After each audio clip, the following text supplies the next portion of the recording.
Attention, comme mon boucher dit toujours, la cervelle c'est bon. Sauf si c'est la vôtre. Amazing Fruit yeah. Previously, in Amazing Fructol. J'ai rien fait! Non! Non! Non! Le jugement des Lapchas est en effet en marche. Et Balthazar va bientôt comprendre de quel bois il se chauffe.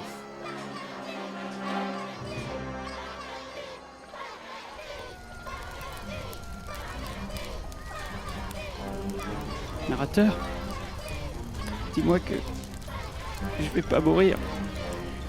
Ça, c'est à toi de le décider. Ah super. Comment tu veux que je m'en sorte si tu m'aides pas? Tu es mon héros principal, Balthazar. Tu dois te sortir de ce pétrin tout seul pour prouver ta légitimité. Mais je suis ligoté et entouré par des centaines de bestioles animées par une folle envie de me sanctifier la tronche au barbecue. Je peux pas m'en sortir, c'est impossible. Tu sais, narrateur, j'y vois plus que Pouic. C'est flou, je tombe. Zouti? Zouti? Tu nous entends encore? Zouti! Mais c'est quoi cet endroit? Je suis où? Mais... Ah! Encore des Lapchas! Mais c'est quoi ce paradis de métro? Oh, t'as dû te faire mal en tombant, Zouti! Les Atlantes, c'est grand quand même. Quand leur tête tombe de là-haut, ça peut tout chambouler dedans. Et ils n'ont même pas d'oreilles pour amortir. Mais attendez, vous m'avez appelé comment? Ah oui, là c'est grave. Bon allez, petite aide-mémoire musicale. En formation les bidules. On va la faire en la mineur cette fois. Vous êtes prêts? Mais qu'est-ce que c'est que cette maison close? 1, 2, 3.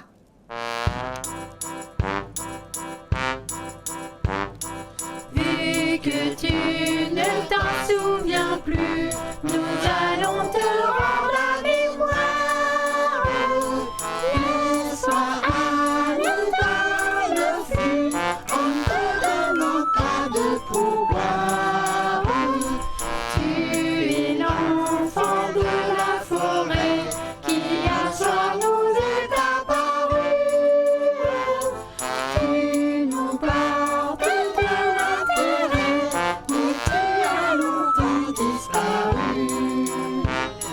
Quel ne fut pas notre bonheur de te revoir apparaître, car ce serait un grand honneur de t'avoir comme grand maître. Tu es l'enfant de la forêt. Mais une fille, on dit maîtresse, non? Oh, mais c'était pour la rime. Tu gâches tout, Christanos. Attendez, vous avez dit quoi? Je suis pas une fille, moi! Je suis un mec, un vrai bonhomme, avec de la testostérone et des poils à la vanille! Ah, oui. En fait, c'est plus grave que ce que je pensais.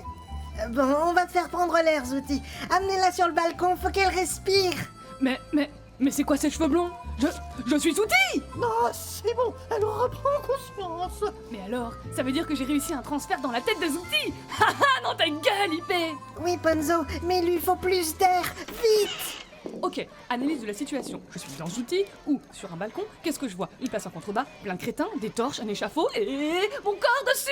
Oh non, avec l'air fait, c'est pire. Ramenez-la à l'intérieur. Non, je veux rester sur le balcon! Il faut que je sorte mon corps d'ici. Ah, merci Zouti d'avoir sympathisé avec ces fêlés du citron, tu me sauves la mise. T'es sûr, Zouti? Ça a pas l'air d'aller mieux. Oui, ça va bien ta gueule. Oui, j'en suis essentiellement convaincu. Et d'ailleurs, on est bien d'accord que je suis Zouti, l'enfant de la forêt, que vous êtes Alléluia apparu, dont vous voulez être les petits protégés, non? Oui. Pourquoi cette question? On est tellement heureux de t'avoir retrouvé. Alors on y va. J'exige que le très bel homme ci-dessous soit fridomisé immédiatement. Mais, Zouti, cet homme a violé notre temple de son regard. Eh bien, ce n'est pas une justification suffisante, truc. Znuki, c'est ça ou pas? Oui, Zouti. Mais tu sembles vraiment bizarre aujourd'hui. Tu es sûr de vouloir la libérer? Oui, j'en suis certain. Ten. Enfin, je... Oh non, pas le mal de crâne. Je veux pas retourner dans mon corps maintenant. Oui, merde. Un peu plus et je m'en tirais. Eh oui, Titi Poilu. Bacaté pour moi. Désolé, narrateur. J'aurais tout essayé. Ascesili, commettez aussi sali. Iagatele pagatas. Probatele. Lagatele. Qu'est-ce qu'ils font? Merci, petite blonde. Pendant ce temps-là, au club des cons.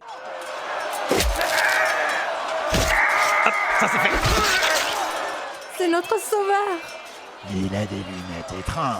Peut-être, mais ils sont très bons de le bouche. Ouais. Comment vous appelez, noble chevalier? Bob le preux.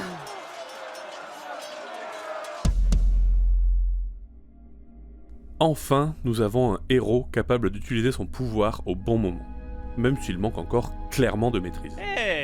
Dans tous les cas, la demande de sauvetage que les Lapchas avaient formulée à l'organisation héroïque a enfin été écoutée. Il ne reste plus qu'à espérer que notre groupe ne faillisse pas à sa tâche. Mais si je ne m'abuse, c'est le midi. Et chez les Lapchas, c'est toujours synonyme de grand banquet. Ah ouais, ils font pas semblant quand ils s'envoient quand ils s'amusent. Faut bien qu'ils décompressent avec une gigatef. Ils étaient frustrés de pas t'avoir buté. Je pige pas pourquoi, mais j'arrive pas à être désolé de les avoir arrêtés avant qu'ils cherchent l'avenir dans mes tripes. Ah non, Malty, ils n'utilisent pas de lame tranchante. Ils font juste brûler le tout, comme ça, ils peuvent récupérer les cendres et ça fait un super condiment. Quoi? Mais c'est dégueulasse. Non, pas du tout. C'est un petit goût de carottes, de noisettes et de pissenlit. C'est excellent. Tu devrais te laisser tenter. Tu es en train de me dire que tu as déjà mangé de la soupe d'animaux forestiers sans sacrifice? Je te verrai plus jamais de la même manière. Tu sais, j'ai vécu 12 ans avec eux quand j'étais petite, alors j'ai mangé plein de trucs rigolos. 12 ans? Je croyais que c'était ta planète natale ici. Ah non, moi je suis née sur la petite lune mauve que tu vois au-dessus de C'est nous. du magenta, mais ok. C'est Noxy Petulia. Mes parents m'ont égaré ici quand t'avais 5 ans. Du coup, c'est Papa Ponzo qui s'est occupé de moi en même temps que mon frère de Reznuki. D'accord. C'est pour ça que tu baragouines leur langue. T'as encore tout faux, Balti. Ça, c'est mon pouvoir. Je peux comprendre tout ce que m'expliquent les êtres vivants. C'est super pratique en cours. T'es sûr que tu comprends vraiment tous les êtres vivants? Je veux surtout pas te décevoir, ma cocotte, mais ton pouvoir a pas l'air de trop fonctionner. Toi, t'es pas mieux avec ton mal de crâne qui te projette dans la tête des gens. C'est indiscret et pas franchement sympa quand on n'est pas décidé à prêter sa tête. Pour le coup, heureusement que je t'ai envahi la soupière, sinon j'étais fumé comme un jambon. Et d'ailleurs, tu sais où ont atterri Alizia et Malenga? J'espère qu'elles se sont pas en très pelminois, c'est de... Non, je sais pas du tout. Quand je me suis réveillée, j'étais dans le temple des Lapchas, ils m'ont reconnu, ils m'ont ramené ici. Mais il est bizarre leur temple, il y a des statues de poneys à poil partout.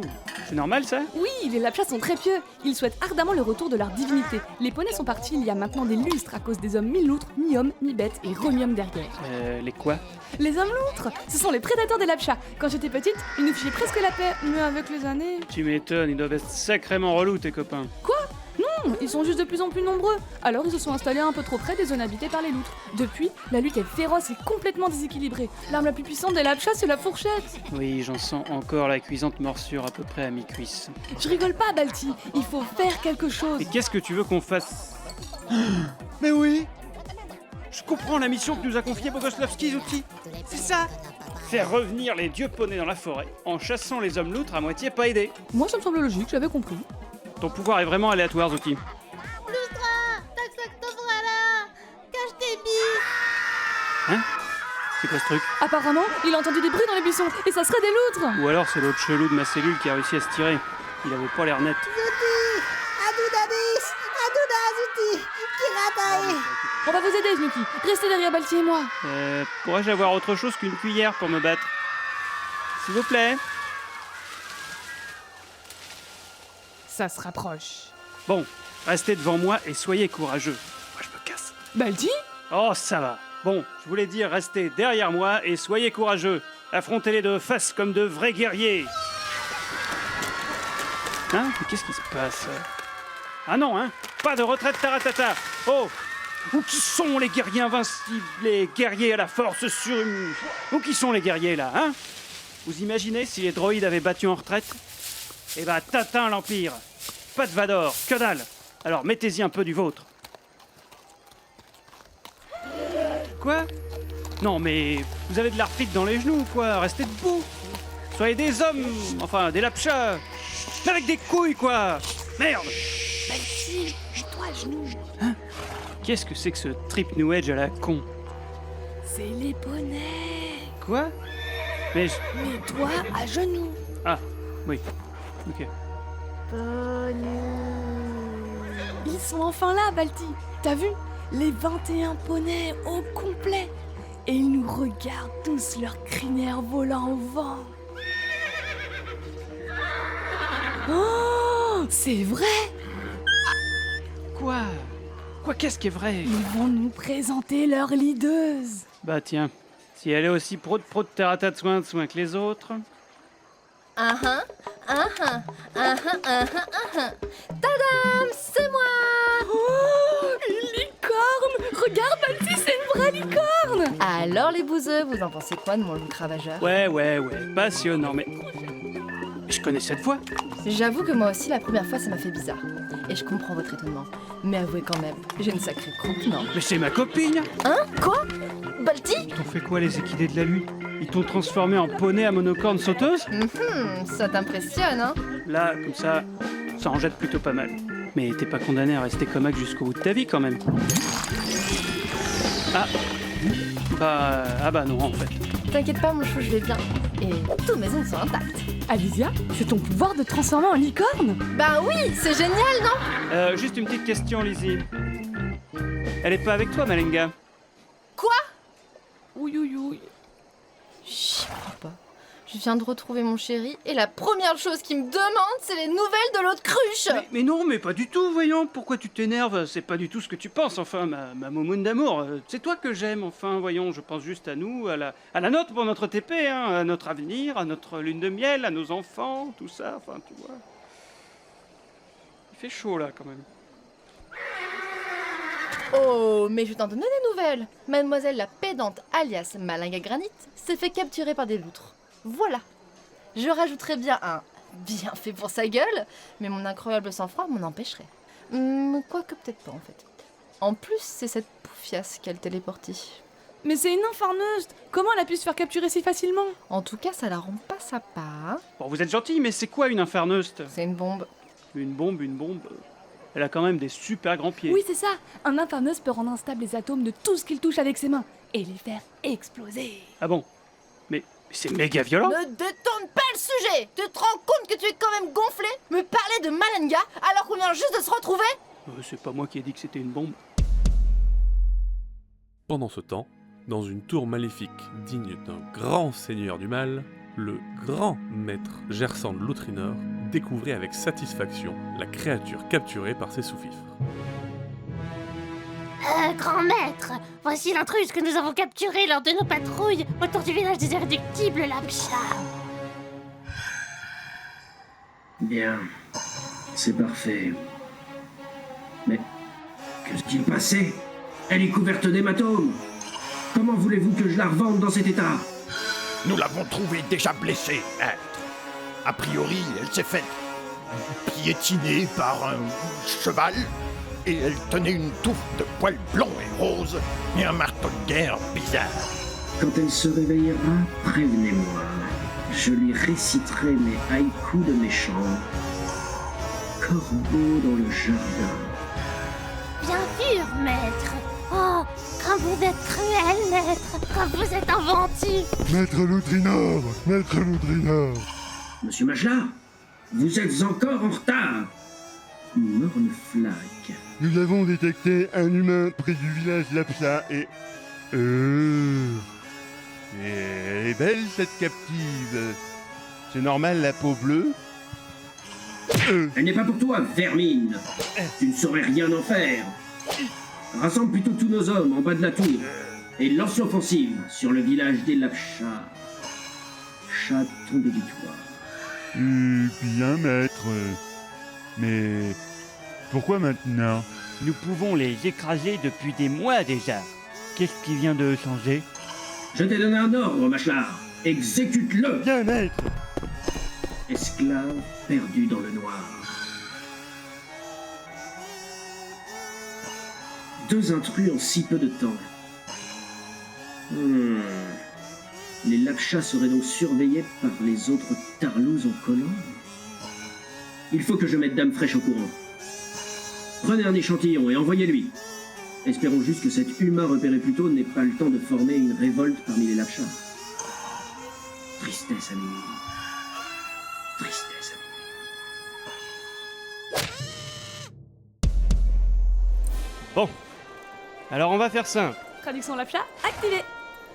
Lapchat, Lapcha, L'oreille, l'oreillon. la tour maléfique des créatures mi-hommes, mi-loutres, mi-débiles qui vous oppressent se situe juste derrière cette colline. Ce maléfique Towerski de la loutraille. Nous allons donc lancer la charge la plus épique jamais imaginée par l'homme, par le Lapcha. L'oreille épique bonsaï sur du tutu poète ça ira. Imaginez le paysage, mes amis. Un bordel de poneys en armure étincelante sous des Lapchas au cure-dents vengeurs. Bordel de pataclope, bling bling. Sacré tableau. Mais t'as vu que vous en causerez longtemps dans vos petites chaumières, les gars. Et que vos Michel-Ange à oreilles vont vous peinturlurer ça vite fait bien fait sur les murs de l'église, tiens. Alléluia. Alléluia. Alléluia, tout le bazar. Bon, Bon, c'est tout pour moi. Isolformi. Votre leader Vnuki va présentement vous baver quelques philosophies de son cru. Qui a blablatage automatique, la palabre rasoir. Allez, salut. Akiré. Tu étais parfait, mon cœur. Merci. J'essaye de l'être le plus souvent possible. T'es mon petit arrogant à moi. Merci. Toi aussi. Je crois que ça va démarrer. Affirmatif. Ils vont lancer la charge héroïque. Balti, Oui. je sais que c'est très personnel, mais j'aimerais bien que ce soit toi qui me chevauche. Oui, certes, c'est moi, il fait chaud, là. Une charge en amoureux, ça va être parfait. Parfait. Oui, absolument autrement. Parfait, oui, dis-moi, tu t'as pensé à la selle, là, pour se protéger? Mais c'est quoi ce bruit? Et je vous promets que c'est pas moi, hein. Ta gueule, Machelard! Et Abshatak, tout ça nous passe. Ils arrivent de quel côté? Par l'arrière du sang. Genre à 11h? Non, genre maintenant. En ce jour mémorable, du 4 pompons de l'année de l'oreille pendante, eut lieu la bataille de la plaine à Terrier. La charge des Lapchas fut menée par le jeune mais vaillant Vnuki, grand leader Lapcha incontesté depuis. Ils étaient soutenus par leurs alliés, la rusée Zouti, chevauchant le poney connu sous le nom de Marshmallow, la grande licorne qui avait permis le retour des poneys dans le royaume de la pâte blanche, et son amant, le fougueux Balthazar, grand guerrier légendaire devant l'éternel. Et putain qu'il était beau. Les affreux hommes loutres, menés par le vil Machelard, restèrent campés sur leur position. Lanciers au premier rang, archers derrière, flèches encochées et hommes de pied en réserve. Leur pelage miteux était carapacé d'impressionnantes armures d'un métal noir et froid, la sardinite. Leurs lances barbelées et rouillées étaient redoutées des Lapchas en raison des cruelles blessures qu'elles infligeaient. Leur rictus de rage et la bave qui coulait de leurs crocs les rendaient plus affreux et difformes encore. Mais personne parmi les Lapchas ne se laisserait plus impressionner. L'envie d'en découdre se lisait sur les visages. Machelard attendit le tout dernier moment pour faire donner les archers. Alors que les poneys avançaient inexorablement. Inexorablement. Il n'était désormais plus qu'à 500 mètres, sous une pluie de flèches. Plus qu'à 250 mètres. Plus qu'à 118 mètres et demi. Et c'est le numéro 12, Belle de Nuit, qui passe à la corde et double l'as Marshmallow, chevauché par Zoutiche, à Zugle Violet, se battant pour la seconde place, alors que le 7, Rose des Sables, chevauché par Vnuki, mène toujours cette charge. Je sens la tension qui monte, chers auditeurs. Les bookmakers sont assaillis par les preneurs de paris qui s'enfièvrent et... bref. Le choc des premiers rangs poneys, s'empalant sur les hommes loutres, se répercuta à travers le champ de bataille. Des corps en armure sentant le poisson grillé volèrent, alors que les cavaliers s'enfonçaient profondément dans les rangs des Lutra Sapiens Maculicolis.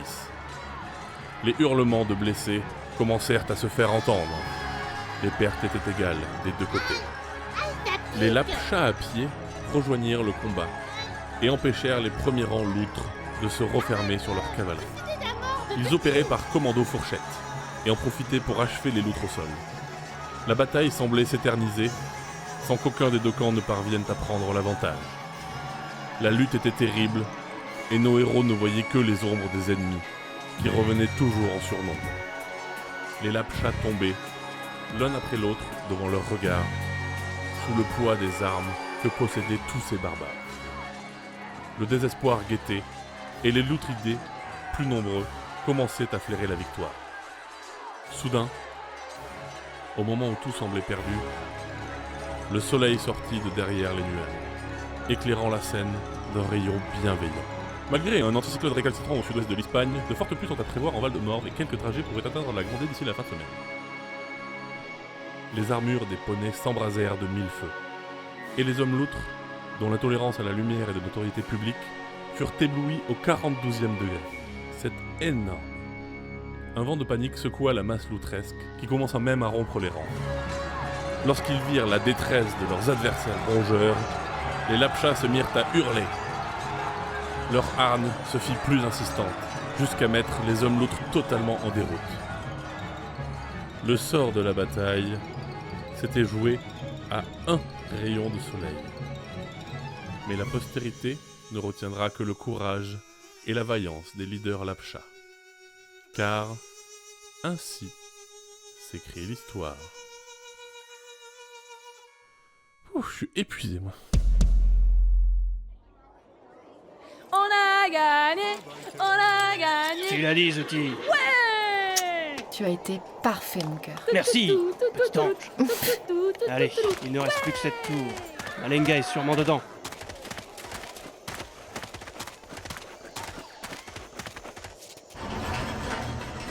Hey, merde, c'est fermé. Alicia, tu pourrais pas défoncer la porte? Trop facile, je le fais quand je veux. Oh, écoutez! Ah, c'est quoi ce lisier? La tour va-t-il pas se casser la gueule sur nous quand même? Stop, arrête, tu ne sais pas tout. Ne fais pas de bêtises. Un homme loutre? Mais qu'est-ce que... J'y ressemble. Ah, il a vraiment une sale gueule. Malenga? Non, pitié. Ne me tuez pas. Malenga, qu'est-ce que tu fous? Ne tente rien, Fructole. Non. Malenga, pourquoi sa tête elle a fait boum? C'est gentil de m'avoir attendu en bas pendant que je me tapais tout le boulot. Maintenant que j'ai fini notre mission, on peut se tailler? Mission terminée. Extraction lancée. Transfert et retour à l'académie. Merci de votre participation.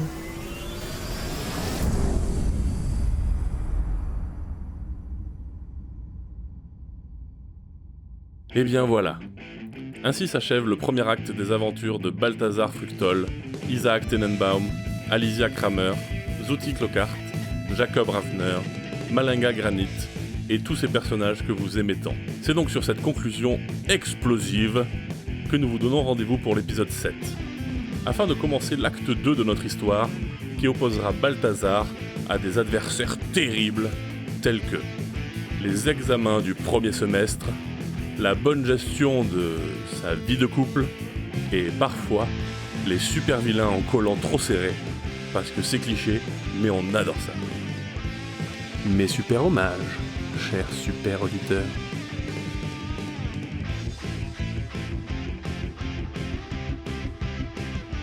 Hé, Ferdinand! Ferdinand! Oui? Bob! Il s'est fait pseudonymiser! Ouais. Oh! C'est quoi ton nouveau nom? Maintenant, faudra m'appeler Bob, lépreux, chevalier. Ouais.